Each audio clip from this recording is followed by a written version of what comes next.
na neurologia e que tem muito a contribuir com os neurologistas Brasil afora.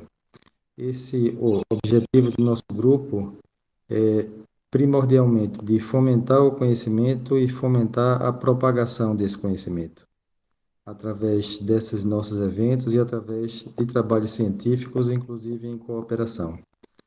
Então, Mônica, sem mais delongas, eu acho que você poderia começar até em respeito às pessoas que estão aqui presentes, e certamente as outras pessoas vão entrando e vão participando. Mônica, então a palavra está com você.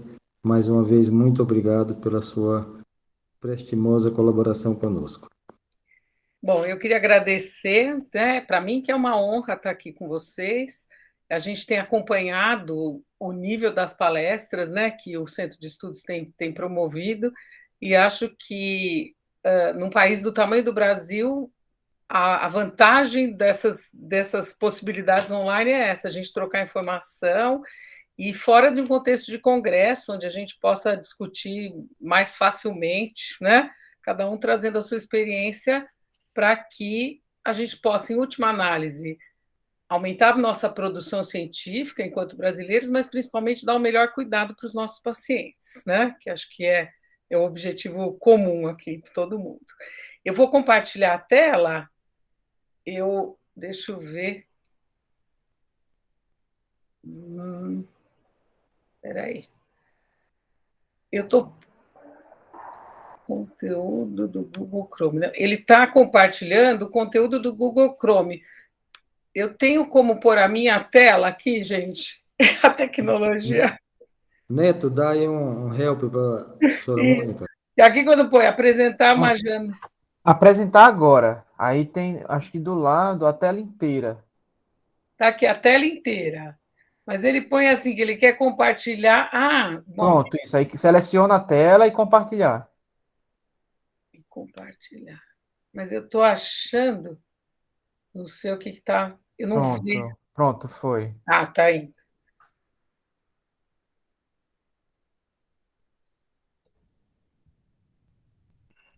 Está aparecendo alguma coisa? Apareceu a sua tela. Ah, eu não consigo ver. É só um minuto.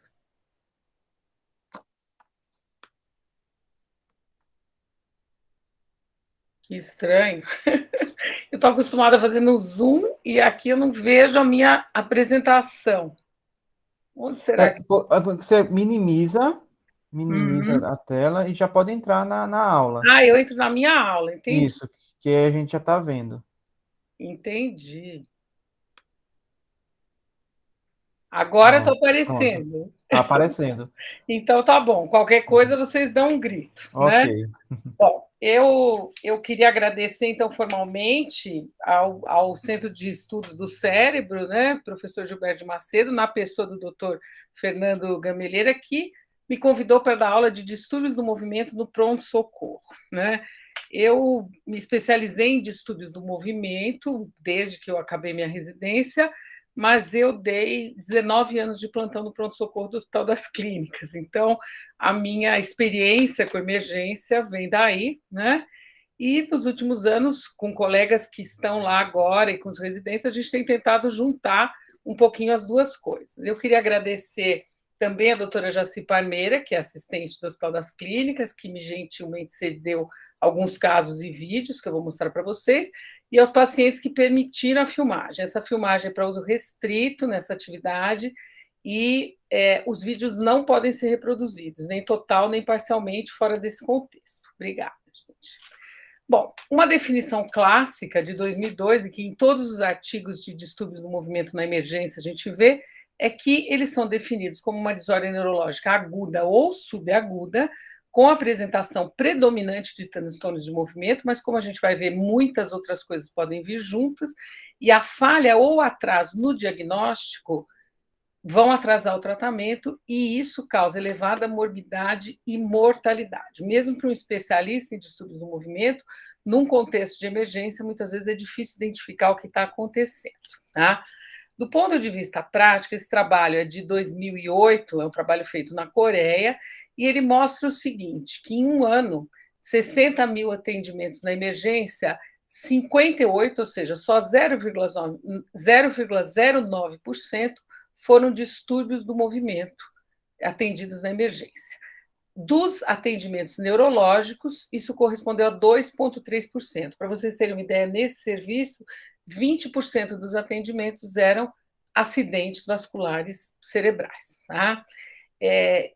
Embora isso não seja, então, tão comum, é potencialmente fatal ou com alta morbidade, mas potencialmente reversível. É isso que eu vou tentar mostrar para vocês através de casos ao longo da aula. Esse grupo ainda, ele fez do ponto de vista de etiologia, e nessa casuística, 63,8% eram casos causados por drogas. Tá? Aqui a gente tem uma lista das drogas que podem causar distúrbios do movimento agudo, e em segundo lugar, vinham casos psicogênicos ou funcionais, 13,8%. Depois ele colocou uma série de coisas, ele coloca que o mais comum eram distúrbios de marcha, mas ele mistura aqui ataxia cerebelar, freezing de marcha, então isso fica um pouco confuso. E ele coloca aqui parkinsonismo vascular, 8,6%, a gente vai fazer alguns comentários sobre isso ao longo da apresentação. Do ponto de vista de fenomenologia, ainda nesse trabalho, ele mostra o seguinte, que os pacientes podiam apresentar, além do distúrbio de marcha, mioclonia, distonia, tremor, crises acinéticas agudas, e isso somava os 58 pacientes. E o que é interessante, ele faz uma comparação entre os distúrbios do movimento nas suas várias fenomenologias, relacionados ou não à droga. Eu queria chamar a atenção de vocês que a droga sempre predomina como causa, e nas distonias, praticamente, só drogas causam distúrbios do movimento na emergência. Então, a primeira lição que a gente tem é assim, pacientes, como sempre, não consideram algumas medicações como drogas. Então, nós precisamos tirar uma história aprofundada, às vezes pedir para trazer caixas de remédio. Esse uso pode ser tanto por iatrogenia quanto auto-infringido, né? E muitas vezes a gente recebe pacientes, como num serviço terciário, como no Hospital das Clínicas, que vem de outro serviço, ficou internado alguns dias e você não faz a menor ideia do que aconteceu lá. Mas, até prova em contrário, as drogas são culpadas nessa história. Né? Esse é um trabalho mais recente, agora de 2019, de um grupo italiano, e ele mostra mais ou menos a mesma coisa, embora com outros números. 29% dos casos eram relacionados a drogas, 20% funcionais, né? 16% doenças degenerativas, 12% relacionados a lesões estruturais cerebrais, 8% causas metabólicas, 7% doenças autoimunes ou inflamatórias, isso no contexto principalmente de encefalites autoimunes, causas infecciosas, 6%, e 2% causas indeterminadas. Então, a droga e o funcional sempre em primeiro lugar, embora esse diagnóstico funcional é preciso ter experiência com distúrbio do movimento para poder afirmar esse tipo de coisa, né? E, embora, por exemplo, doenças metabólicas no pronto-socorro são comuns, doença metabólica causa muita mioclonia, por exemplo. Então, muitas vezes você não é chamado como especialista, e nem o neurologista geral, para ver alguns movimentos mais comuns, tá? Mas isso dá algumas pistas para a gente do que a gente vai encontrar pela frente. Em termos de fenomenologia, nesse trabalho, a maioria tinham tremores, seguidos por mioclonia, distonia em terceiro lugar, coreia em quarto lugar, e outros hipercinesias, eram 9%. 16% tinham quadros de parkinsonismo, e 10% outras hipocinesias. Então, 74% dos distúrbios do movimento na emergência são hipercinesias, 26% são síndromes hipocinéticas e 19,8% são mistas. Por exemplo, o paciente pode estar com uma síndrome rígida cinética e com mioclonias, né? Então, são casos mistos. Então, eu dividi aqui em 3 cenários mais comuns. A gente poderia dividir essa aula de muitas maneiras, mas acho que isso vamos dizer assim, o mais didático. Aqui é a porta do nosso pronto-socorro, no Hospital das Clínicas, e a gente teria reações agudas a drogas, que incluem 4 grandes grupos: síndrome neurolética maligna, síndrome serotoninérgica, hipertermia maligna e reação distônica aguda, síndromes hipocinéticas, parkinsonismo agudo e síndrome de parkinsonismo hiperpirexia, que eu, na verdade, acabei colocando junto com síndrome neurolética maligna, pela semelhança de apresentação. E nas síndromes hipocinéticas, vou comentar um pouquinho sobre a doença de Parkinson na emergência, que o paciente parkinsoniano ele tem muitas visitas na emergência.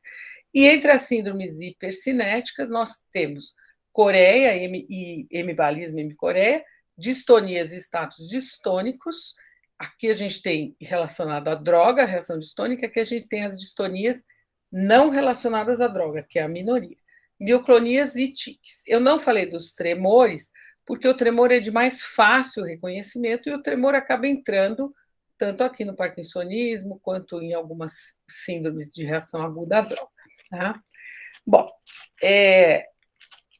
essa tabela é bem recente, ela mostra que reações a drogas você tem desde horas, como a distonia aguda, dias, como a catisia aguda ou parkinsonismo agudo, horas a semanas, como síndrome neurolética maligna, e anos, como a de cinesia tardia. A cinesia tardia não é objetivo da nossa aula, tá? Mas a gente tem que essas reações elas podem ser praticamente imediatas, tá? Mas às vezes elas levam algum tempo, mesmo o paciente tendo suspendido o uso da droga, né? E isso acaba tornando, às vezes, difícil você fazer essa correlação. Aqui é uma tabela, que é uma referência que eu também indico, é de 2015, mas ela é bem didática, comparando os 3 grandes grupos, a síndrome neurolética maligna, a síndrome serotoninérgica e a hipertermia maligna, né? A gente vê que a síndrome neurolética maligna ela tem uma predisposição em homens jovens, a síndrome serotoninérgica não, e a hipertermia maligna tem questões genéticas, mas ocorre mais também em crianças e jovens, né? A síndrome neurolética maligna é idiosincrática, ou seja, quando a gente prescreve um neurolético, a gente não sabe se o paciente vai ter. A síndrome serotoninérgica, ela pode ser idiosincrática. Na verdade, há pacientes mais sensíveis a inibidores de recaptação de serotonina, mas geralmente isso é combinação de drogas ou overdose, né? Acidental ou planejada, né? A síndrome serotoninérgica é um pouquinho mais lenta, mas subaguda, e a síndrome neurolética maligna é aguda, em geral, em 24 horas. Você pode ter, mas existem quadros, tem gente que diz que seria um espectro, né? Isso seria a síndrome completa, tá? Bom, aqui nós vamos falar um pouco mais, mas quando a gente olha tudo numa tabelinha, as coisas parecem fáceis. Na prática, o paciente que a gente vê, então isso eu vou dar referência depois para vocês, é uma referência boa, que tem vídeo, saiu no British Medical Journal. Esse é um paciente que estava com uma encefalopatia, um rebaixamento de consciência, aqui ele tinha nistagmo, e ele estava completamente rígido, principalmente em membros inferiores. Ele tinha febre, tinha uma elevação de CPK para 1950, e, na verdade, ele era um paciente parkinsoniano que tinha suspendido as drogas. Então, parecia uma síndrome neurolética maligna, mas era uma síndrome de parkinsonismo hiperpirexia, tá? Esse segundo paciente tem um quadro mioclônico em membros inferiores, também está com quadro de encefalopatia e torpor, e é um paciente com uma síndrome serotoninérgica, tá? Bom, aqui a terceira paciente é uma encefalite, eu não vou mostrar para vocês, que não é o nosso objetivo aqui. Bom, vou mostrar um caso clínico do nosso pronto-socorro. Um paciente do sexo masculino, de 18 anos, previamente rígido, há cerca de uma semana começou com uma alteração comportamental grave, com desinibição, insônia, ideação suicida e alucinações auditivas. Ele procurou um serviço de emergência, outro serviço, foi prescrito haloperidol 2 mg de 12 em 12 horas e 5 miligramas intramuscular se ele tivesse agitação. Nós não sabemos quanto ele recebeu dessas doses intramusculares. 30 horas depois, ele evoluiu com uma temperatura de 39,8, flutuação do nível de consciência e da atenção, elevação da frequência cardíaca, 120 a 130 batimentos, e elevação da pressão arterial, com rigidez generalizada. A CPK dele, quando ele chegou no nosso hospital, era de 44.000, e, além disso, ele tinha leucocitose. Tá? Então, esse paciente tem várias coisas que sugerem tratar-se de um quadro de síndrome neurolética maligna. Ela é rara, geralmente de início abrupto, idiosincrática, potencialmente letal, e atrogênica, no caso, veja bem, ele tinha um quadro agudo de natureza psiquiátrica, embora tenha sido prescrito um neurolético típico, e a gente tem algumas coisas melhores para serem usadas e que têm menos incidência da síndrome. Do ponto de vista fisiopatológico, essa redução aguda do tônus dopaminérgico, ela acaba causando a síndrome, né? Você introduz e pode causar, quando você aumenta a dose, o paciente vinha tomando uma dose, você faz um aumento, nem sempre muito significativo, ele também pode desenvolver a síndrome, e a retirada, existe uma síndrome neurolética maligna se a retirada for abrupta, especialmente se você retirar agonista dopaminérgico. Então, aí é a síndrome de hiperpirexia do parkinsoniano, né? Que estaria aqui, né? Diminuição do aporte dopaminérgico. Agora, o que a gente tem é que a associação de neuroléticos também é um facilitador para a síndrome neurolética maligna. Então, às vezes você pega um paciente que usa haloperidol, daí associado clorpromazina, daí associado olanzapina, então isso é um perigo. Tá? 0,2% a 3,2% em pacientes com exposição a neuroléticos, tá? Deveria ser só a população psiquiátrica, hoje em dia a gente vê que tem pacientes usando neuroléticos para dormir ou para ansiedade, então isso está dentro do risco, embora diminuído. 5% morrem com tratamento e 20% a 30% sem tratamento. Então, altíssima mortalidade. Né? A tétradiclássica, que nem todos os pacientes têm, rigidez, hipertermia, desautonomia, aquela elevação da pressão dos batimentos cardíacos, e alteração do estado mental, especialmente com flutuação da consciência, seguido de torpor. Geralmente nas 2 primeiras semanas do início ou da mudança terapêutica. Né? Então, aqui a gente tem de uma forma gráfica, né? Você tem o antagonista dopaminérgico e ele pode causar, né, uma perda súbita, quando você dá uma dose alta de um antagonista com alto poder de ligação ao receptor dopaminérgico, como é o caso do haloperidol. A disfunção em lobo frontal causaria o estado mental alterado. Você tem uma disfunção no eixo termorregulatório do hipotálamo, né? E o quadro clínico como um todo da síndrome neurolética maligna. Então, o antagonista, quanto mais não seletivo ele for, mais ele vai bloquear vias dopaminérgicas nessas 3 frentes, causando os sintomas do paciente. Tá? Rigidez muscular, hipertermia, disfunção autonômica e estado mental alterado. Tá? Existem fatores de risco, provavelmente genéticos, não totalmente conhecidas, condições pré-existentes, paciente com transtorno do afeto bipolar, quando tem que usar neurolético, tem mais síndrome neurolética maligna do que pacientes esquizofrênicos e pacientes com doença de Levy, que é até um dos critérios, a alta sensibilidade a neurolético. Adulto jovem do sexo masculino e história prévia de síndrome neurolética maligna. Né? Os fatores terapêuticos de risco, né? Além do que a gente já comentou, a gente tem o uso concomitante de lítio, aí entra o transtorno do afeto bipolar, ou de antidepressivos, inibidores de recaptação de serotonina, e desidratação.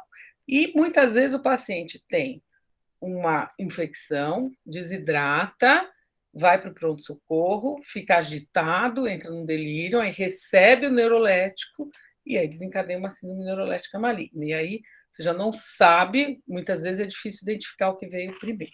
Tá? Entre os antipsicóticos, o haloperidol está relacionado a 50% ou mais dos casos, mas a clorpromazina e a flufenazina também. Tá? Entre os atípicos, já foi descrito olanzapina, risperidona e ziprasidona. Né? e entre outras drogas, que a gente não costuma, vamos dizer assim, lembrar, mas foi descrito neurolética maligna com metoclopramida, com bromoprida, com inibidores de recaptação de serotonina, com lítio, com ácido valproico. Tá? Bom, do ponto de vista de critérios clínicos, a gente tem exposição recente a antagonista dopaminérgico ou suspensão recente do agonista, parkinsonismo e hiperpirexia, temperatura maior que 38 em 2 ocasiões, rigidez, alteração de nível de consciência, CPK maior de 1.000, aquele paciente estava com 44.000, desautonomia, com aumento de PA, diaforese, incontinência urinária. Essa desautonomia, às vezes, leva até um diagnóstico diferencial de síndrome de abstinência ao álcool, delirium tremens, por exemplo. Hipermetabolismo, o paciente geralmente está taquipneico, taquicárdico, e outras causas negativas. Como que a gente maneja? Descontinuação imediata da medicação causal, terapia de suporte, muitas vezes em terapia intensiva, correção de distúrbio eletrolítico, tratar hipertermia, hidratação vigorosa e tratamento farmacológico. O tratamento farmacológico, a gente não tem evidências muito grandes. A gente tem alguns estudos de séries de casos retrospectivos, usando bromocriptina e amantadina, né? A gente tem benzodiazepínicos, que melhora a rigidez muscular e o bloqueio dopaminérgico, e pode ser usado quando disponível, isso é uma medicação difícil, muitas vezes só o serviço de anestesia tem, dantrolene, 25 miligramas via oral de 8 em 8, que eu me recorde, no Brasil a gente não consegue com facilidade, e em algumas ocasiões a gente consegue a via intravenosa, 1 a 2 miligramas por quilo, até 1 miligrama de 6 em 6 horas, e mantém enquanto o paciente estiver apresentando a rigidez. Tá? Alguns casos refratários têm descrições de eletroconvulsoterapia. Eu, particularmente, nunca vi isso ser feito. Tá? O paciente pode ter, o que leva ao óbito, rabdomiólise, insuficiência renal aguda, disfagia, né, e as complicações, pneumonia aspirativa, decorrentes da imobilidade e as anormalidades motoras e cognitivas que oferecem um risco de queda, de autoagressão, etc. e tal. 30% podem recorrer, tá? Então o paciente melhorou, tem que ficar em observação, pelo menos 2 semanas para reintrodução de neurolético, no caso de pacientes psiquiátricos, sempre sendo antipsicóticos atípicos com baixa afinidade D2, de preferência quetiapina ou clozapina, nesses casos. Tá? Aquele caso, ele foi internado na UTI, o haloperidol descontinuado, recebeu suporte, recebeu bromocriptina e dantolene. Em 1 semana ele melhorou, e depois de 14 dias ele recomeçou o tratamento com quetiapina, sendo que o diagnóstico final dele foi um primeiro surto esquizofrênico. Outro caso clínico, uma paciente do sexo feminino, 34 anos, professora de educação física, com enxaqueca com aura e depressão pós-parto recente. Ela usava fluoxetina nos últimos 6 meses. Ela passou numa consulta ambulatorial e foi prescrito sumatriptano, 100 miligramas, para sintomático, no caso de crise de migrânia. Depois de 2 semanas, ela tomou um comprimido de sumatriptano e 1 hora depois ela começou com sudorese, agitação psicomotora e confusão mental. No exame neurológico, ela tinha mioclonias generalizadas, como aquele segundo paciente que a gente viu no vídeo, hiperreflexia e clonos em membros inferiores. Né?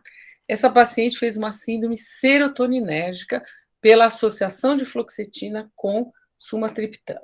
Como a gente comentou, não é uma reação idiosincrática, embora existam sensibilidades diferentes, não é todo mundo que usa isso que vai ter, mas, em geral, é uma combinação terapêutica que deve ser evitada. E pode ser desde um quadro leve até um quadro fatal.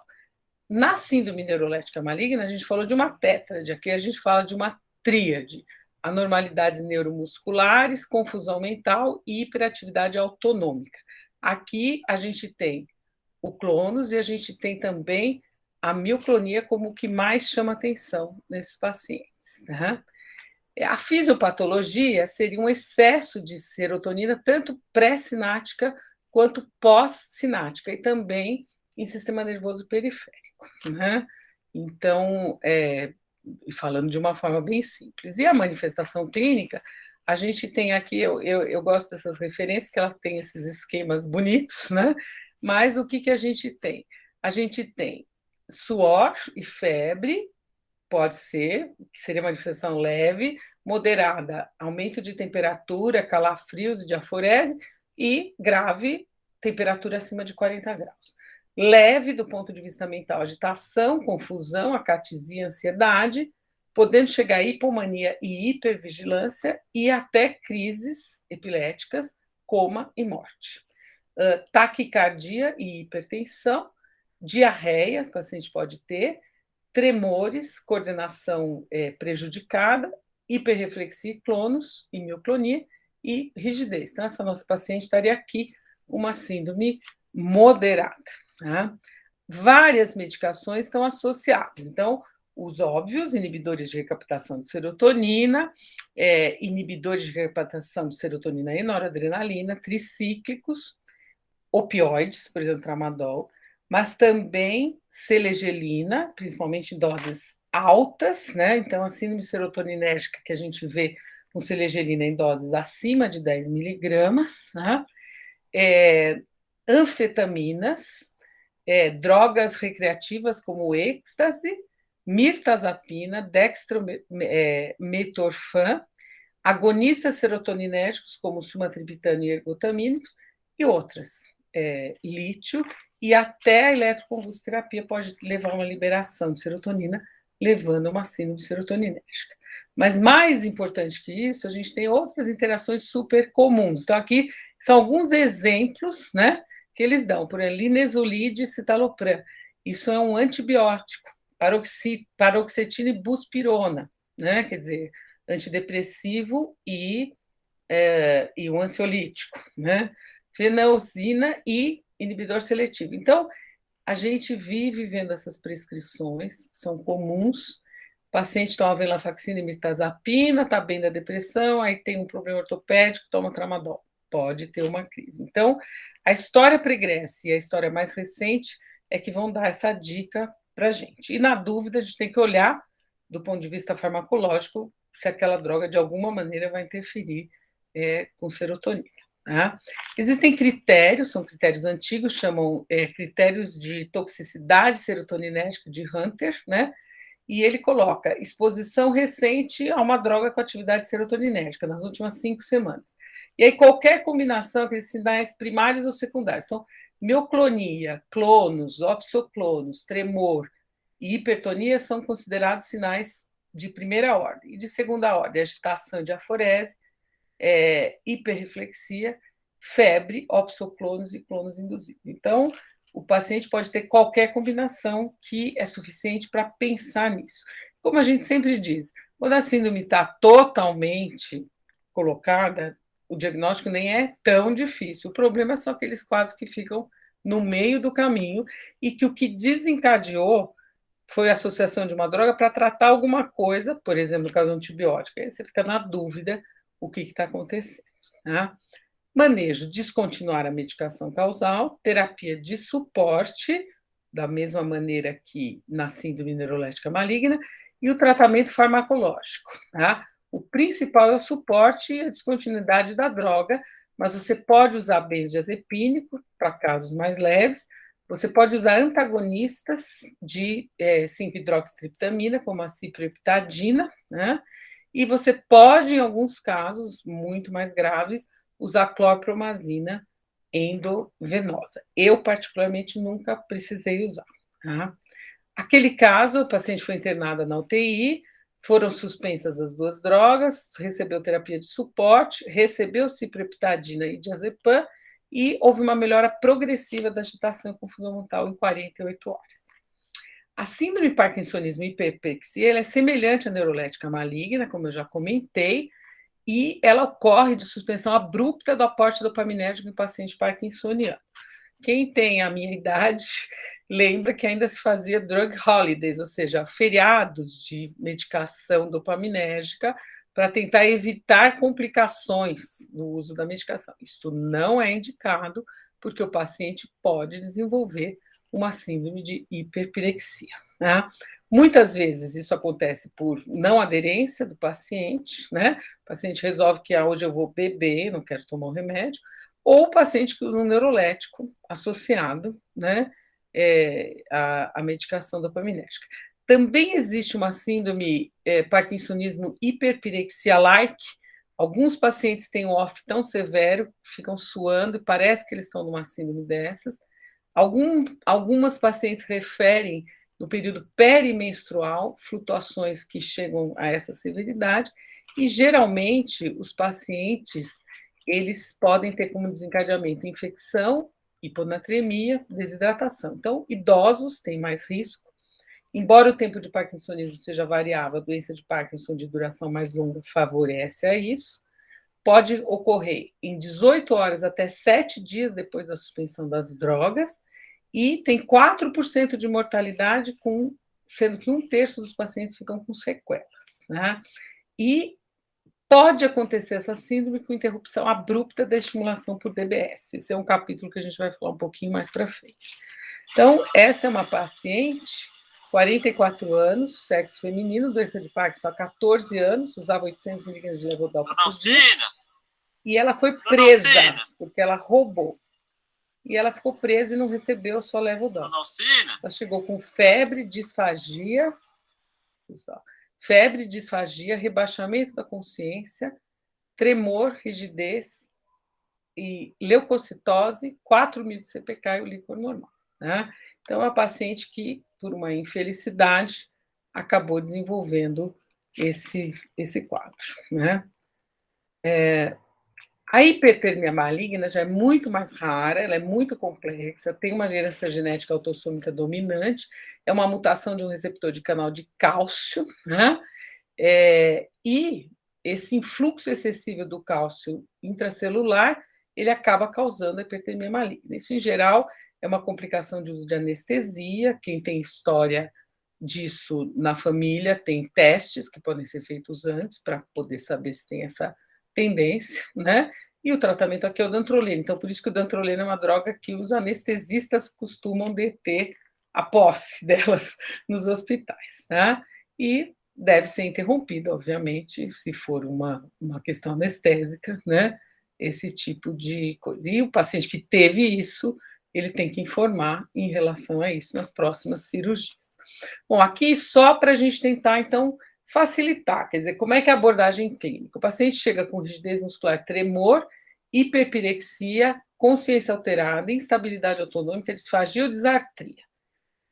Você coloca aqui, é uma síndrome neurolética maligna ou é uma síndrome de parkinsonismo e hiperpirexia? Se ele tinha doença de Parkinson, né, você vai ver sobre a alteração da medicação e se ele não tem, você já pensa em síndrome neurolética maligna e pensa em outras causas, tá? E no paciente parkinsoniano, aí você vai ver se houve uso de neurolético, se foi mexida na medicação ou se o paciente tem DBS, tá? Então, é uma abordagem. Agora, é óbvio que um paciente com isto, mesmo com instabilidade autonômica, ele pode ter, por exemplo, uma encefalite autoimune. Então, o diagnóstico no pronto-socorro nem sempre é simples. Vamos passar agora para as distonias agudas induzidas por droga. Então, basicamente, as distonias agudas, elas são sempre induzidas por drogas, tá?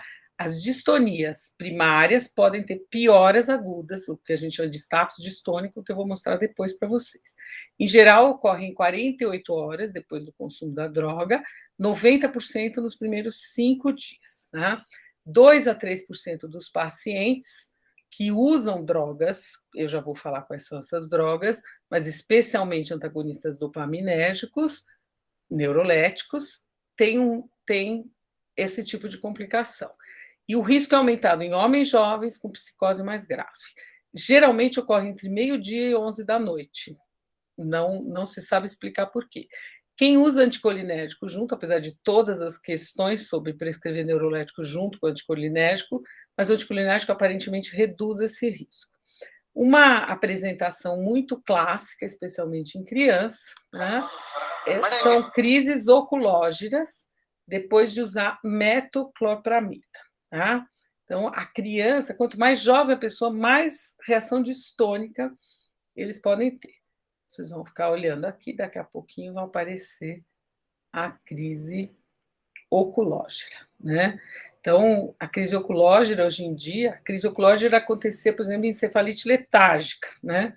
Mas, hoje em dia, praticamente é só reação distônica aguda. Olha, para ver bem aqui, os olhinhos, né, virando para cima, tá? A criança totalmente consciente, né? Mas os pacientes podem ter também crise em face e mandíbula, eles podem ter distonias como torcicolo e retrocolo, podem ter obstótono ou postura em V, podem ter blefaroespasmo e podem ter distonia do adutor da laringe. Então, vamos ver aqui mais um caso de reações distônicas junto com crise oculógera. Aqui a criança fica em V, vocês veem que para uma criança totalmente consciente, toma um antiemético e fica desta maneira, é desesperador, né? E às vezes é doloroso isso.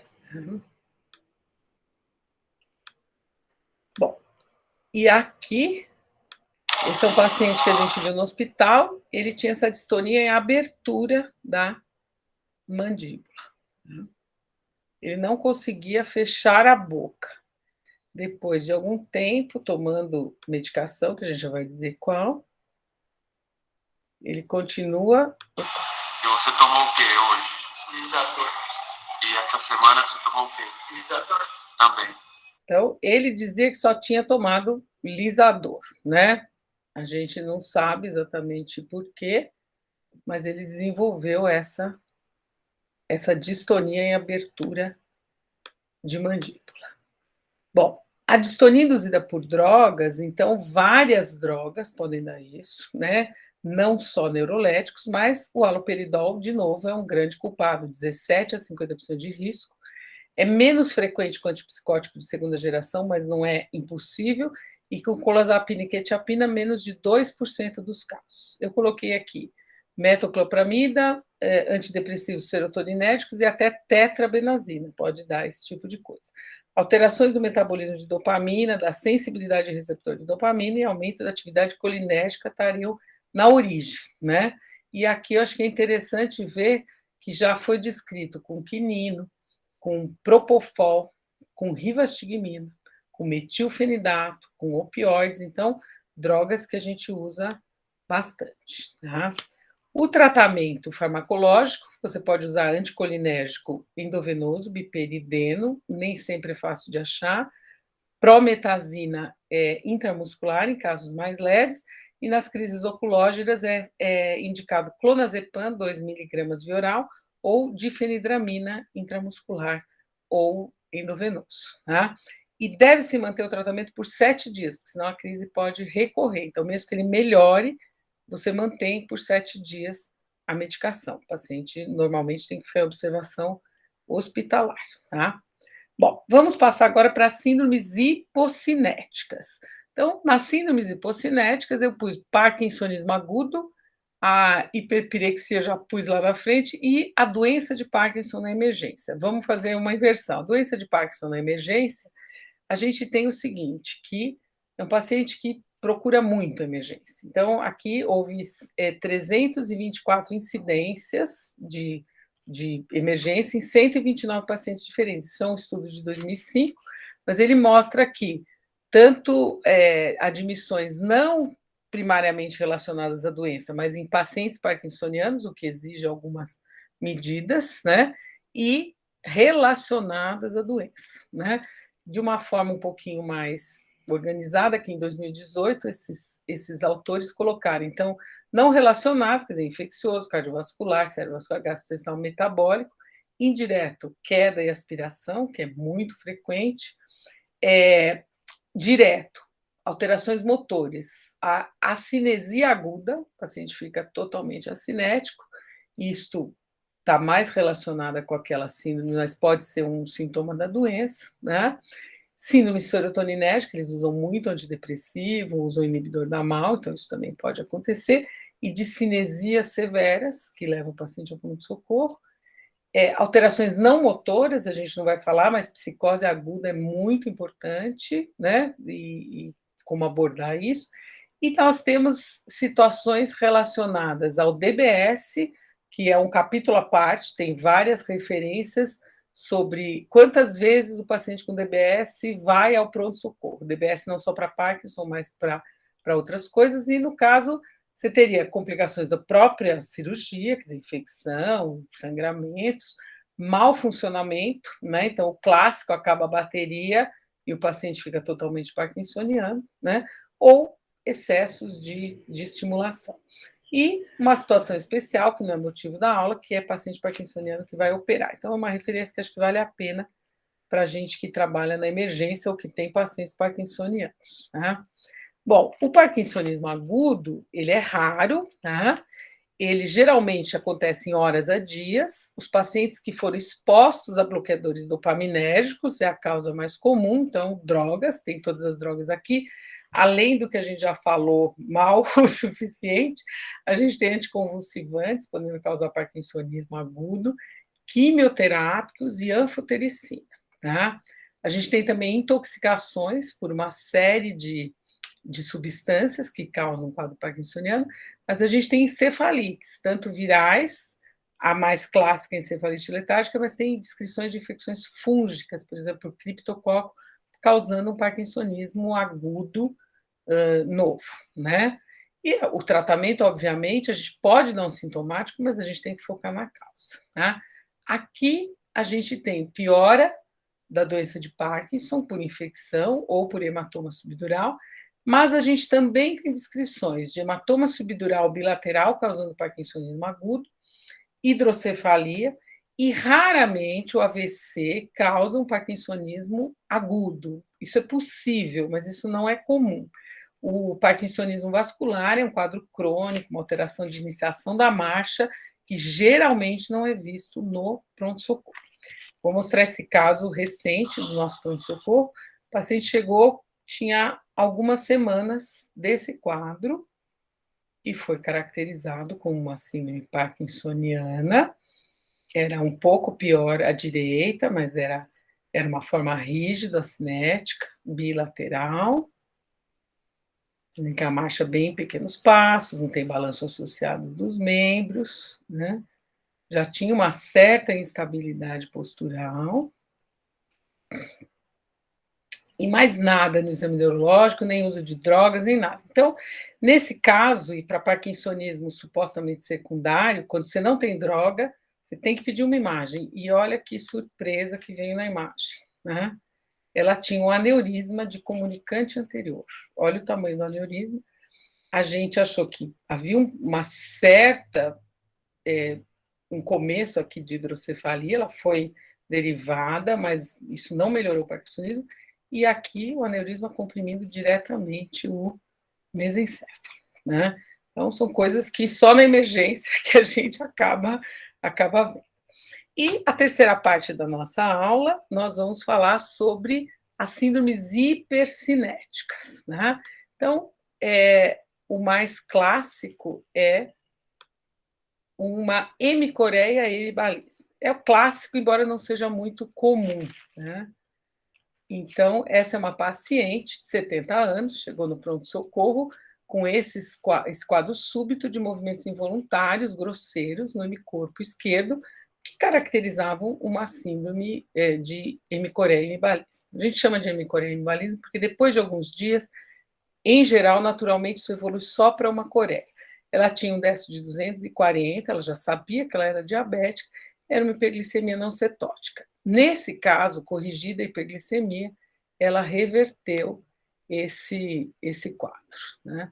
Isso aqui só está mostrando um pouquinho mais, né, a fenomenologia. Agora, nem sempre isso se reverte. E ela tinha essa alteração, né, que é uma alteração que a gente encontra muitas vezes nesses casos, isso não é vascular, né, é uma questão osmótica, né, e o paciente, tem pacientes que têm mais tendência a fazer isso, tem outros que com 800 de glicemia não fazem, né. Aqui, essa coreia, ela não precisa ser só uma hemicoreia, ela pode ser generalizada, só que a gente chamaria de um status coreico, um quadro agudo, vocês veem que tem bastante discinesia orobucolingual, tá? E movimentos. Agora, esse paciente, como aquela nossa, ele apresenta um quadro mais lateralizado. Vocês estão vendo os movimentos bem grosseiros aqui, né? Do lado esquerdo, né? E esses dois são hiperglicemia. E esse é um paciente no status coreico por coreia de Sydenham. Então, a coreia reumática ela pode ter uma instalação aguda e o paciente procura o pronto-socorro. Se ele for criança, tiver antecedente de infecção faríngea, a gente tem que pensar em coreia reumática. Né? O diagnóstico diferencial é sempre extenso, né? Como de todas as coreias, né? E a coreia, embora rara, ela é o mais frequente movimento causado pós-AVC. Né? Então, a gente tem aqui várias causas, essas que estão destacadas são as causas mais frequentes na emergência, e vamos ver mais um casinho. Então, essa paciente tem 59 anos, chegou na sala de emergência com um quadro agudo de 60 minutos de movimentos involuntários no mídio esquerdo, com glicemia de 87. A tomografia tinha lacunas prévias, sem alterações agudas. Nós decidimos fazer trombólise endovenosa e a paciente melhorou em 2 horas e teve uma remissão completa em 24 horas. Esse caso foi publicado no Neurology. Essa paciente antes da trombólise. Um quadro bem claro. Então, essa é um quadro vascular. É uma hemicoreia, embalismo, uma lesão tradicional núcleo subtalâmico diluído, mas a gente já vai comentar sobre isso. 2 horas depois, já mostra uma melhora enorme, e 24 horas depois ela estava assintomática. Né? Então, essa paciente tinha essa lesão, né, que a gente está vendo aqui, e se nós formos estudar, né, o que leva a hemicoreia e embalismo, a gente tem, assim, um monte de localizações, se a gente for olhar aqui, né, a gente tem coreia no putame, a gente tem coreia no globo pálido, a gente tem coreia no caudado. Então, aquela lesão tradicional, que cai em prova, núcleo subtalâmico diluído, gerando movimento balístico contralateral, ela vale, mas ela é muito mais do network, das conexões do que disso. Esse é um artigo que saiu em 2018, acho que ele é bem interessante, mostra a porcentagem que você tem de cada movimento involuntário com cada tipo de lesão. E eu queria destacar aqui, como a gente está falando de emergência, que dos movimentos involuntários, 22% são secundários a AVC. Então, em termos de movimento involuntário, até que é uma etiologia frequente, mas só 1 a 4% dos pacientes com AVC apresentam um movimento involuntário. Tá? Então, assim, não é uma causa frequente no universo de distúrbios do movimento e uma fenomenologia infrequente no universo vascular. Né? Depois daquele caso, a gente se animou, fez um estudo de coreia aguda, né, no HC, a gente conseguiu 10 pacientes, né, e esses 10 pacientes, a maioria eram causas vasculares, né, mas tinham pacientes, 2 com causas metabólicas por diabetes, 2 por droga, lítio e inibidor de recaptação, e um deles tinha coreia de Sydenham, né, que é uma apresentação aguda. E a gente propõe nesse trabalho, publicado no começo desse ano nos arquivos de neuropsiquiatria, um acrônimo, DANCE, para você abordar o paciente. Então, fazer o diagnóstico de coreia, pensar em trombólise, como aquele caso, que evoluiu muito bem, né? Sempre fazer um protocolo de glicose, porque você tem que descartar hiperglicemia, fazer uma neuroimagem, né? E você sempre pensar em droga. Então, isso é só para a gente não esquecer. Tá? Bom, eu não vou falar, vou mostrar só isso para vocês, porque isso seria uma outra aula, né? Distúrbios do movimento imunoimediatos, tem gente mais gabaritada que eu para falar, mas a gente vê que doenças imunoimediadas, especialmente as paraneoplásicas, e especialmente as encefalites imunoimediadas, elas podem apresentar todos os distúrbios do movimento. Mas coreia é um dos mais frequentes, seguido de distonias e estereotipias. Esses pacientes, em geral, se apresentam no pronto-socorro e muitas vezes eles têm alterações de nível de consciência. Então, é um paciente assim que chama atenção e você deve pensar hoje em dia nesses quadros de encefalite autoimune, especialmente anti-NMDA, que é um quadro de distúrbio do movimento já bem caracterizado. Tá? Bom, outra apresentação seria o status distônico. Então, o status distônico é como se fosse aspas, estado de mal de distonia. Uma distonia tão grave que é impossível a pessoa ficar em casa, porque ela não consegue se mexer, às vezes tem dificuldade até de respirar e de falar, de engolir, etc. E tal. Isso pode acontecer em distonias primárias, tá? Principalmente da Y T1 e T6, mas em outras também. Em distonias adquiridas, eu destaquei aqui doença de Wilson.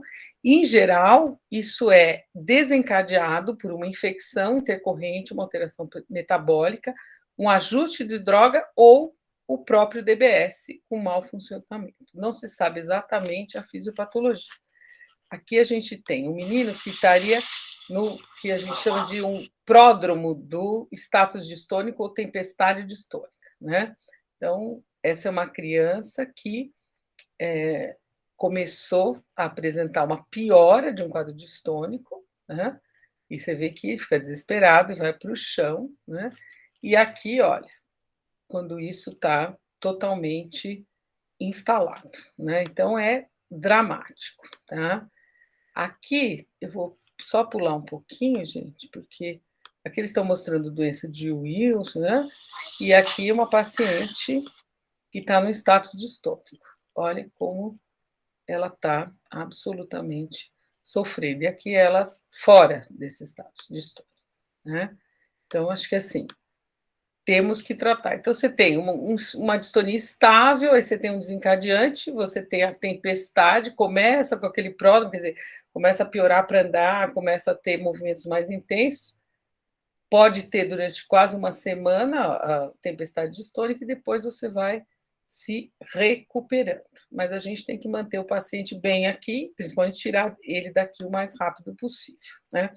E o diagnóstico diferencial, ele entra aqui: hipertermia maligna, intoxicação por droga, catatonia letal, síndrome serotoninérgica, síndrome neurolética maligna, então, até delirium tremens e até encefalite autoimune. Então, a gente, obviamente, tem que saber se o paciente já tinha um quadro distônico prévio, né?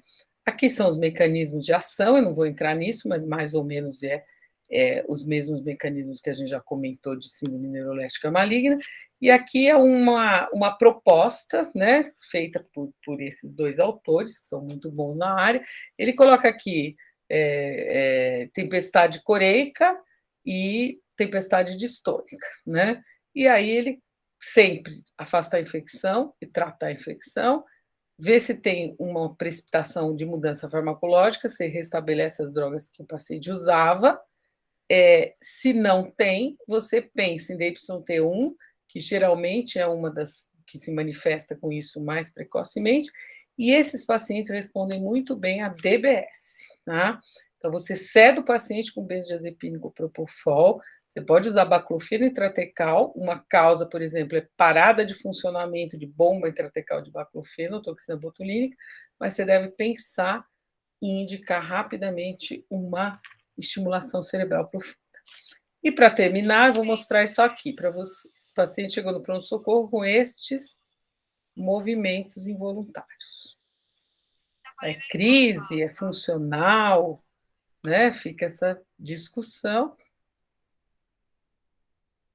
Ele não parava de fazer isso. Ele tinha 24 anos, veio com suspeita de crise convulsiva, mas ele tinha Gile de La Tourette há 10 anos e usava aripiprazol. E ele entrou num estado de mal de tiques, numa tempestade de tiques. Esse paciente foi submetido a um DBS, né, em núcleo centro-mediano de tálamo há 1 ano, lá no nosso serviço, e ele está muito bem depois desse DBS. Então, basicamente, para a gente levar as seguintes mensagens. As emergências não são comuns, mas geralmente são quadros severos e desafiadores e podem ser revertidos se corretamente identificados. Obter história detalhada das medicações de uso prévio é essencial e a terapêutica mais adequada vai ser direcionada se isso for reconhecido. Muito obrigada, gente. Mônica, a sua aula foi uma aula necessária. Foi necessária e foi brilhante. Eu não gosto de rasgar cedo assim, para as pessoas, porque gera até um constrangimento, mas eu acho que todos nós neurologistas, e não só neurologistas, clínicos e psiquiátricos, deveriam assistir essa aula. Obrigada. Que ela desvenda para a gente algumas coisas que certamente passariam despercebidas no início. Por exemplo, eu tenho uma curiosidade de saber, Mônica, nesses casos que você recebeu lá no HC com o hospital terciário, de síndrome neuroléptica maligna ou síndrome serotoninérgica, a maioria das vezes a hipótese diagnóstica inicial de quem encaminhou era essa ou geralmente era uma hipótese diferente? Normalmente vinha assim, rebaixamento de consciência a esclarecer. Vinha como um diagnóstico diferencial de rebaixamento de consciência, né? Aí, quando a gente ia examinar o paciente, você pegava nele quente e duro, né? Quer dizer, aí você começava a tirar essa história.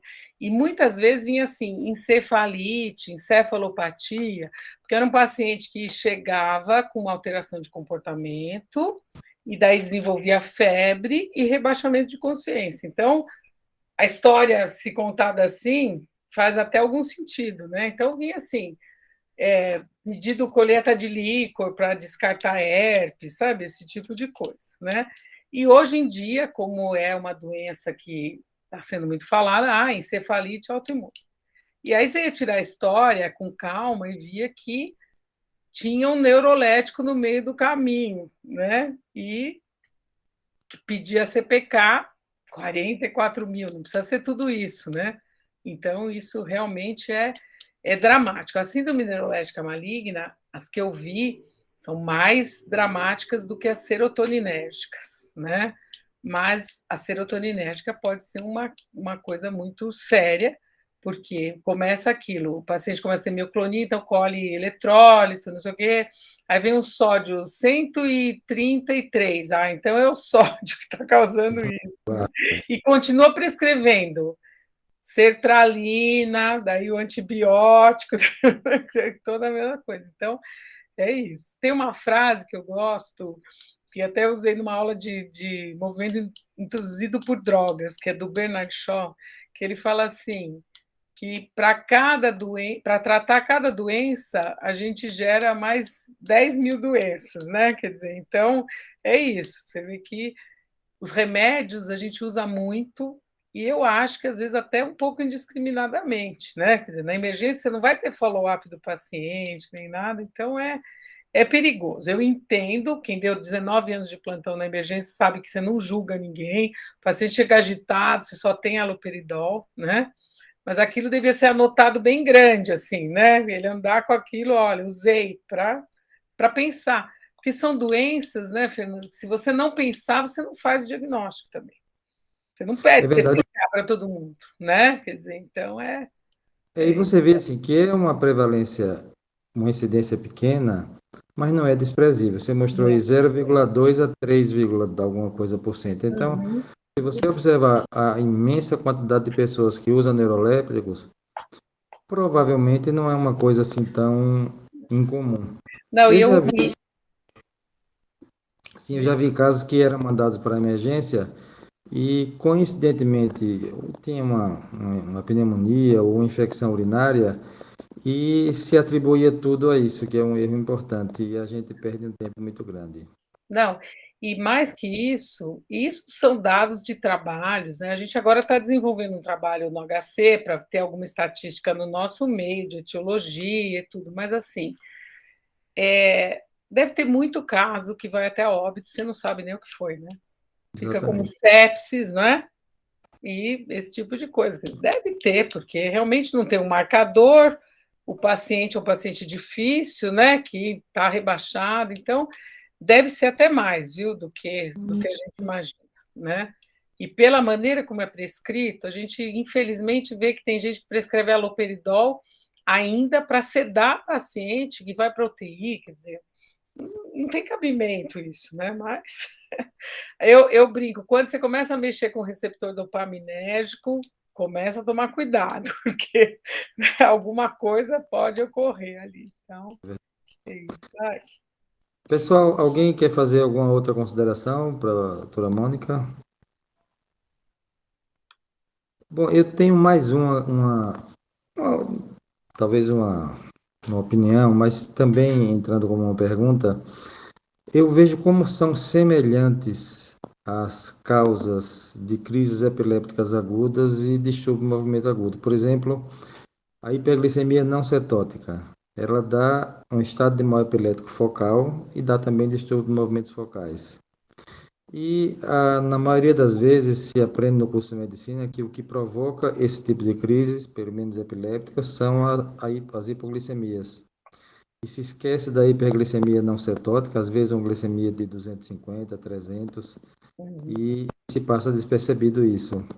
E se você não corrigir a glicemia, não tem remédio do mundo que consiga deter essa coisa.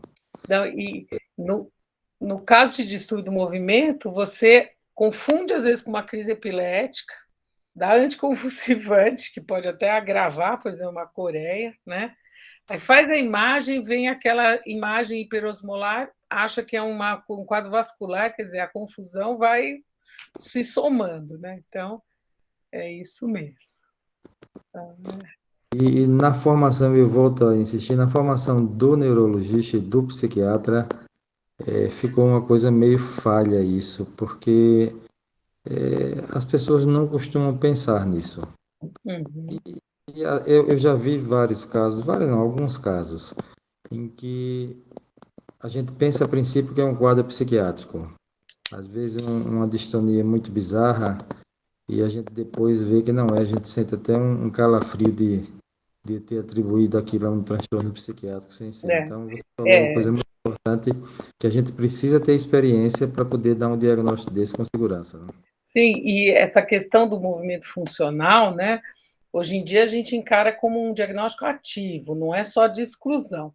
Mas para isso você tem que conhecer muito. Por exemplo, o DYT12, que é uma distonia rapidamente instalada, geralmente depois de algum trauma emocional.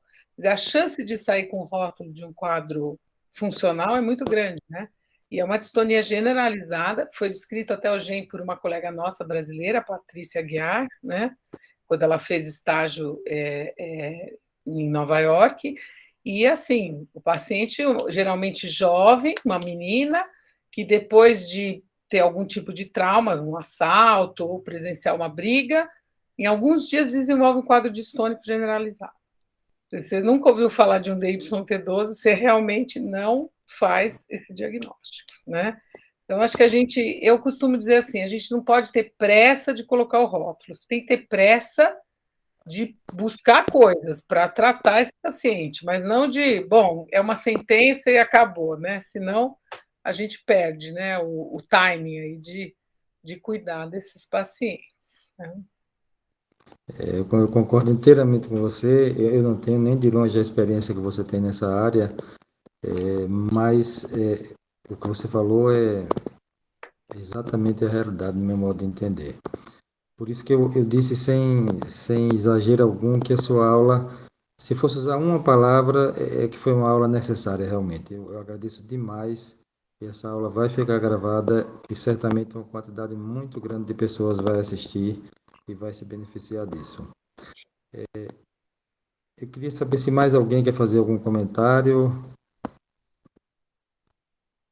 Bem, Mônica, eu teria várias outras questões a colocar, mas para não ficar uma coisa assim muito de quase que um diálogo, eu queria agradecer imensamente você. Você foi muito boa. O Brasil lhe agradece sem exagero. Vai ter pessoas no interior do Amazonas que vão se beneficiar de um neurologista ou de um psiquiatra que vai ver essa aula e nem vão imaginar que foi essa aula que ajudou. Eu só posso Então, dizer isso. Muito eu, obrigado. eu agradeço a oportunidade, eu pus no final meu e-mail, se alguém quiser escrever, e hoje em dia, né, eu brinco que eu falei que os vídeos da Jaci que fez para mim, que a Jaci hoje em dia é assistente do pronto-socorro, né? E foi engraçado porque ela falou assim, mas a senhora não tem os vídeos? Eu falei, quando eu estava no pronto-socorro, tinha que buscar uma máquina, ficava Para trancada, filmar. entregar uma gota de sangue, o DNA, a máquina desse tamanho, né? Hoje em dia todo mundo tem um celular, dá para fazer um filme e dá para trocar uma ideia. A gente tem que estar junto para isso, né? A gente participa de alguns grupos juntos, né, Fernando? E acho que assim aprende-se muito. Principalmente se aprende que ter dúvida não é um problema, né? O problema é ter muita certeza, eu acho. Isso, é isso. Se você tem dúvida, eu vivo recebendo vídeo dos meus ex-residentes, ex-fellows, e é sempre gostoso a gente trocar uma ideia e aprender junto, tá bom? Então, obrigada pela oportunidade e obrigada a vocês que assistiram aqui numa noite de terça-feira, tá bom? Muito obrigado. Boa noite a todos. Foi uma Boa aula maravilhosa. noite, gente. Até mais. Tchau. Até Até mais, até mais.